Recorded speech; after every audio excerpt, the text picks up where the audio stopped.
जय हिंद। नमस्कार दोस्तों, मेरा नाम है नीतू और स्वागत है आप सभी का आपके अपने यूट्यूब चैनल स्टडी विद शिखर पर।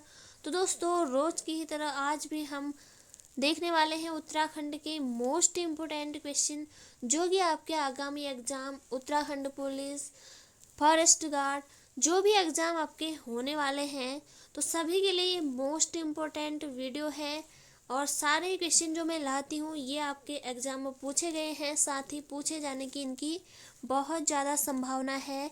तो आप इस वीडियो को पूरा देखिए। साथ ही आपने अगर पुरानी वीडियो नहीं देखी है उन्हें भी आप देख लीजिए, और जो भी आप वीडियो आती हैं उन्हें भी आप ज़रूर वॉच करें। तो चलिए दोस्तों, आज का वीडियो शुरू करते हैं। तो पहला क्वेश्चन यहाँ पर है, मौलाराम चित्र संग्रहालय कहाँ स्थित है? मौलाराम चित्र संग्रहालय कहाँ स्थित है? तो ऑप्शन है आपका हरिद्वार, चमोली, चंपावत या फिर श्रीनगर। तो ऑप्शन नंबर डी श्रीनगर आपका यहाँ पर राइट आंसर हो जाएगा। मौलाराम चित्र संग्रहालय के अलावा यहाँ पर है एनआईटी नेशनल इंस्टीट्यूट टेक्नोलॉजी, यहाँ पर है एनआईटी, जिसकी स्थापना हुई थी 2009 में। एनआईटी की स्थापना हुई थी 2009 में, ये भी श्रीनगर में ही है। इसके अलावा यहाँ से और एक इम्पोर्टेंट पॉइंट है, राज्य का प्रथम जागर महाविद्यालय की स्थापना ये श्रीनगर में किसके द्वारा की गई थी? तो जयानंद भारती द्वारा। जयानंद भारती द्वारा राज्य का प्रथम जागर महाविद्यालय की स्थापना की गई थी श्रीनगर में। इसके अलावा वीर चंद्र सिंह गढ़वाली राजकीय मेडिकल कॉलेज भी है श्रीनगर में, 2008 में इसकी स्थापना हुई थी। तो ये मोस्ट इम्पोर्टेंट पॉइंट जो आपको नोट करने हैं। बढ़ेंगे नेक्स्ट क्वेश्चन की तरफ। नेक्स्ट क्वेश्चन है आपका, फुटबॉल को उत्तराखंड का राज्य खेल किस वर्ष घोषित किया? 2001, 2011, 2007 या फिर 2016। इसका राइट आंसर आपका हो जाएगा 2011 में फुटबॉल को उत्तराखंड का राज्य खेल घोषित किया गया। इसके अलावा उत्तराखंड राज्य का वाद्य यंत्र है ढोल। तो इसे उत्तराखंड का राज्य वाद्य यंत्र कब घोषित किया? तो 2015 में इसे घोषित किया गया। इसके अलावा उत्तराखंड राज्य की तितली है, राज्य तितली है कॉमन पीकॉक, राज्य पुष्प है ब्रह्मकमल, सोसूरिया अवेलेटा उसका वैज्ञानिक नाम है। तो ये आपके इम्पोर्टेंट पॉइंट है। इसके अलावा राज्य के एकमात्र ढोल सागर ज्ञाता है उत्तम दास। राज्य के एकमात्र ढोल सागर ज्ञाता है उत्तम दास। इन्हें आप जरूर नोट करें। बढ़ेंगे नेक्स्ट क्वेश्चन की तरफ। नेक्स्ट क्वेश्चन यहाँ पर है, बैक्टीरियोलॉजिकल प्रयोगशाला की स्थापना का श्रेय एल्फ्रेड लिंगार्ड को जाता है। यह स्थित है गोपेश्वर, मुक्तेश्वर, काशीपुर या फिर ऋषिकेश। तो इसका राइट आंसर आपका हो जाएगा मुक्तेश्वर। बैक्टीरियोलॉजिकल प्रयोगशाला स्थित है मुक्तेश्वर में। इसकी स्थापना की थी 1893 में। इसका श्रेय जाता है अल्फ्रेड लिंगार्ड को। तो इन्हें आप ज़रूर नोट करें। बढ़ेंगे नेक्स्ट क्वेश्चन की तरफ। नेक्स्ट क्वेश्चन यहाँ पर है, कुली बेगार प्रथा के विरुद्ध आंदोलन से संबंधित नदी कौन सी है? सरयू, भागीरथी, गोमती या फिर काली। कुली बेगार प्रथा के विरुद्ध जो आंदोलन हुआ था उससे संबंधित नदी है सरयू। तो ऑप्शन नंबर ए आपका यहाँ पर राइट आंसर हो जाएगा।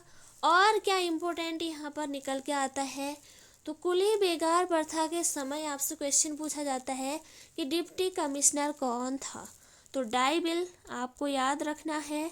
कुली बेगार प्रथा के समय डिप्टी कमिश्नर कौन था? तो डाइबिल। और इसके अलावा कुली एजेंसी की स्थापना की बात की जाए तो इसकी स्थापना 1908 में कुली एजेंसी की स्थापना की थी जोध सिंह नेगी द्वारा। जोध सिंह नेगी द्वारा कुली एजेंसी की स्थापना की थी 1908 में। इसके अलावा याद रखिए दोस्तों, 14 जनवरी 1921 14 जनवरी 1921 आपको याद है।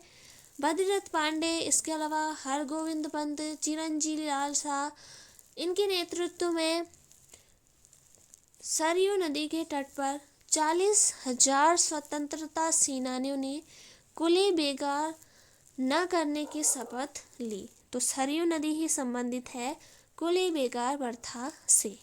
बढ़ेंगे नेक्स्ट क्वेश्चन की तरफ। उस कमिश्नर का नाम जिसके नाम से कुमाऊं में एक दर्रे का नाम पड़ा, बेटन, हेनरी रैमजे, ट्रेल या फिर बेफेट। तो इसका राइट आंसर हो जाएगा ट्रेल। Option number C right answer हो जाएगा आपका। तो इन्हीं के नाम पर एक दर्रे का नाम पड़ा है ट्रेल, ट्रेल पास दर्रे का नाम है। बढ़ेंगे नेक्स्ट क्वेश्चन की तरफ। नेक्स्ट क्वेश्चन यहाँ पर है, उत्तराखंड में चीड़ के वृक्षों से लीसा निकालने का कार्य सर्वप्रथम कब से शुरू हुआ था? 1890, 1892, 1894 या फिर 1876। इसका राइट आंसर आपका हो जाएगा ऑप्शन नंबर ए 1890। 1890 में उत्तराखंड में चीड़ के वृक्षों से लीसा निकालने का कार्य शुरू हुआ। इसके अलावा आप याद रखें 1893 में, 93 मोस्ट इम्पोर्टेंट है, बेनाम भूमि को संरक्षित वन घोषित किया गया था 1893 में। बढ़ेंगे नेक्स्ट क्वेश्चन की तरफ। नेक्स्ट क्वेश्चन यहाँ पर है, विसोम नामक पर्वत पर क्या स्थित है? विसोम नामक पर्वत पर क्या स्थित है? वशिष्ठ गुफा, वशिष्ठ कुंड, वशिष्ठाश्रम या उपरोक्त सभी। उपरोक्त सभी आपका राइट आंसर हो जाएगा। विसोम नामक पर्वत पर स्थित है वशिष्ठ गुफा, वशिष्ठ कुंड और वशिष्ठाश्रम। बढ़ेंगे नेक्स्ट क्वेश्चन की तरफ। नेक्स्ट क्वेश्चन आपके सामने मोस्ट इम्पोर्टेंट है, किस महिला आंदोलनकारी को 1932 में जिंदा या मुर्दा पकड़ने का आदेश दिया गया था? विष्णु देवी शाह, कुंती वर्मा, कमला या फिर पद्मा जोशी। तो इसका राइट आंसर है ऑप्शन नंबर बी। 1932 में कुंती वर्मा को जिंदा या मुर्दा पकड़ने का आदेश दिया गया था। तो ऑप्शन नंबर बी आपका राइट आंसर यहाँ पर हो जाएगा। इसके अलावा विष्णु देवी शाह का संबंध है बागेश्वर जिले से, 1902 में इनका जन्म हुआ था। इसके अलावा अल्मोड़ा के नगर पालिका भवन में विष्णु देवी शाह के नेतृत्व में ही महिलाओं ने झंडा फहराया था। तो इसे भी आप याद रखिए। इसके अलावा यहाँ पर कमला, साथ ही साथ इनके साथ आता है कमला और बसंती। ये दोनों महिलाएं लक्ष्मी आश्रम से जुड़ी सगी बहनें हैं, तो इन्हें भी आप याद रखिए। लक्ष्मी आश्रम से जुड़ी सगी बहनें तो कमला और बसंती। बढ़ेंगे नेक्स्ट क्वेश्चन की तरफ। नेक्स्ट क्वेश्चन यहाँ पर है, भागीरथी और जाड़ गंगा का संगम स्थल है? झाला, गंगोरी, भैरव घाटी या फिर हरिद्वार। इसका राइट आंसर आपका हो जाएगा भैरव घाटी। ऑप्शन नंबर सी, भागीरथी और जाड़ गंगा का संगम स्थल है भैरव घाटी। बढ़ेंगे नेक्स्ट क्वेश्चन की तरफ। नेक्स्ट क्वेश्चन यहाँ पर है, रामगंगा राष्ट्रीय उद्यान का नाम बदलकर जिम कॉर्बेट राष्ट्रीय उद्यान कर दिया गया। 1957 में, 1958, 1959 या फिर 1960। इसका राइट आंसर आपका हो जाएगा ऑप्शन नंबर ए। 1957 में रामगंगा राष्ट्रीय उद्यान का नाम बदलकर जिम कॉर्बेट राष्ट्रीय उद्यान कर दिया गया। इसके अलावा इसकी स्थापना हुई थी 1936 में हेली नेशनल पार्क के नाम से, जो कि बाद में रामगंगा राष्ट्रीय उद्यान नाम हो गया। फिर उसके बाद 1957 में जिम कॉर्बेट के नाम पर इसका नाम हो गया और फिर से इसका नाम हो गया है रामगंगा राष्ट्रीय उद्यान। बढ़ेंगे नेक्स्ट क्वेश्चन की तरफ। नेक्स्ट क्वेश्चन यहाँ पर है, उत्तराखंड के किस जिले का वन क्षेत्र सर्वाधिक है? उत्तरकाशी, नैनीताल, पौड़ी गढ़वाल या फिर चमोली। इसका राइट आंसर आपका हो जाएगा option number C, Pauri Garhwal. इसका राइट आंसर हो जाएगा। किस जिले का सर्वाधिक वन क्षेत्र है? तो पौड़ी आप याद रखिए। पढ़ेंगे नेक्स्ट क्वेश्चन की तरफ। नेक्स्ट क्वेश्चन आपका है, उत्तराखंड ग्रामीण बैंक का गठन पूर्व के कितने बैंकों का विलय करके किया गया है? इसका राइट आंसर हो जाएगा आपका ऑप्शन नंबर ए, चार बैंकों का विलय करके उत्तराखंड ग्रामीण बैंक का गठन किया गया है। बढ़ेंगे नेक्स्ट क्वेश्चन की तरफ। तुम्हारे लिए उपन्यास के रचयिता कौन है? शिवानी, शैलेश मटियानी, मनोहर श्याम जोशी या फिर हिमांशु जोशी? तुम्हारे लिए उपन्यास के रचयिता कौन है? तो इसका राइट आंसर हो जाएगा Himanshu Joshi. Option number D आपका राइट आंसर हो जाएगा।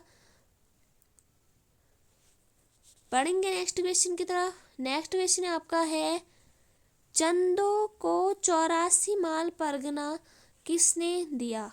शाहजहां, अकबर, जहांगीर या फिर बहलोल लोदी? चंदों को 84 माल परगना किसने दिया? इसका राइट आंसर हो जाएगा आपका अकबर। ऑप्शन नंबर बी आपका यहाँ पर राइट आंसर हो जाएगा। नेक्स्ट क्वेश्चन, बालीचौर नामक स्थान जो चंद राजा भारती चंद से संबंधित है, किस नदी के तट पर स्थित है? पश्चिमी रामगंगा, पूर्वी धौलीगंगा, काली नदी या फिर सरयू? बालीचौर नामक स्थान जो कि भारती चंद से संबंधित है, तो ये किस नदी के तट पर है? तो काली नदी के तट पर यह स्थित है। तो आइए जानते हैं कि बालीचौर जो स्थान है वो भारती चंद से किस प्रकार से संबंधित है। तो भारती चंद ने किया था डोटी पर आक्रमण। तो डोटी आक्रमण के दौरान जो चंद सेना का पहला पड़ाव था वो था आपका कटकुनौला। सौर का कटकुनौला था। और